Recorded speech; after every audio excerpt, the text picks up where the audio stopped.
show you two different member statements from two different MLAs from two different opposition parties. The first member statement is from Sandra Jansen. She's the Progressive Conservative MLA from the riding of Calgary Northwest.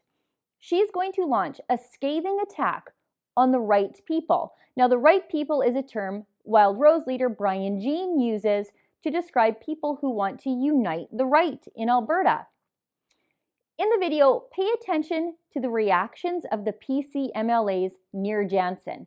Leader Rick McIver and MLA Richard Godfrey as Sandra Jansen attacks the conservative movement and people who want recall legislation.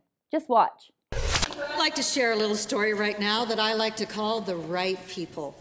It's a story of the pitfalls that one can face when they don't associate with the right people or have the benefit of the right ideas. Now, we're beginning to get an idea of who the right people are. They raise a ruckus at the idea of coming into work at 9 a.m., not because they're lazy, but because they have no computer and support staff. The right people know the best way to help an abused woman get out of a lease is to add the swearing of a statutory declaration to their burdens. They have a limitless energy for outrage, pointing out all manner of tax dollars wasted, yet they filibuster with glee. And when their bills and motions are rejected, they bring them back over and over. Now we see the right people are prepared to introduce Bill 201, likely to be uniquely known as yet another recall act. And they're doing it for the third time in a row. So while Alberta is dealing with a serious economic crisis, low commodity prices, increasing debt and unemployment, the right people are intent on making us relive a political issue that was dealt with in the 1930s by the Social Credit Party. The right people can help you decide who to talk to and who not to talk to. Like, for heaven's sake, do not talk to B-list reporters. And for heaven's sake, do not articulate your position on social issues. In fact, push them way, way down the list, like past 100, so the public cannot absorb just how unpalatable they actually are. We are so lucky, Mr. Speaker, in this House to know the right people who proudly state they wouldn't legislate on social issues, because the right people don't need to protect the vulnerable, they don't need to stand up for parents or start their workday at a reasonable hour. And what kind of province would we be, Mr. Speaker, if we did things like that? Okay, all that cheering at the end was not from the PC benches. Those cheers were NDP MLAs cheering on as she attacked the right-wing movement in Alberta. Richard Godfrey and Rick McIver looked positively mortified. In fact, it looked like Rick McIver couldn't get far enough away from Jansen and her left-wing tirade. Now, the next member statement we're going to see is from Wild Rose MLA Don McIntyre from Innisfail Sylvan Lake. His statement really needs no explanation. Just watch. Nearly a year has passed since the provincial election, and Albertans are still struggling to understand exactly who or what this government is.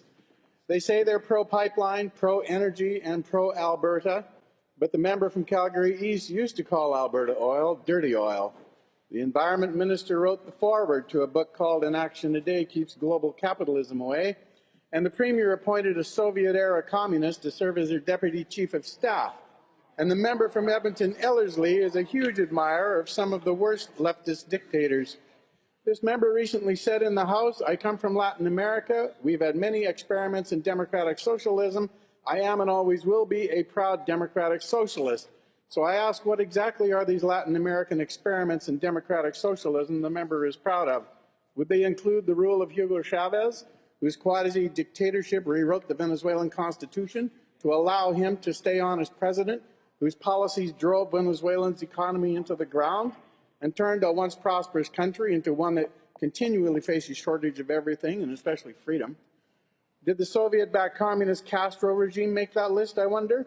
A regime that oppressed an entire nation, murdering and imprisoning dissidents, religious leaders, and minorities?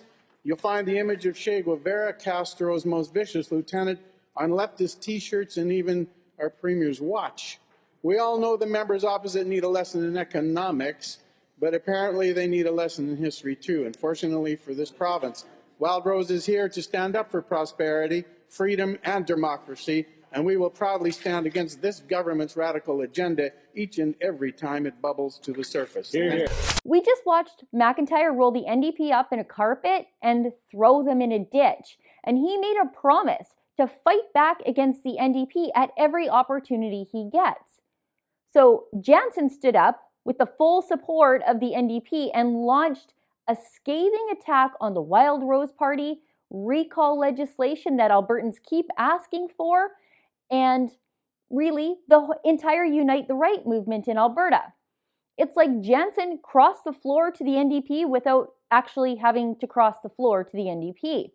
While McIntyre stood up and kept his eye on the prize. He went after the NDP. He exposed the NDP for the radicals that they are, because the NDP are the real enemy of Albertans. McIntyre promised to attack the NDP, and Jansen promised to attack the right. This is really all that's wrong with the Progressive Conservative Party. They sit there, like McIver did, silent and probably embarrassed, while Liberals attack Conservatives. Worse still, they harbor those Liberals within their own ranks. For the Rebel.media, I'm Sheila Gunn Reid. Thanks for watching. Click here to never miss a Rebel update. Want even more of the Rebel? Well, click here to become a premium member.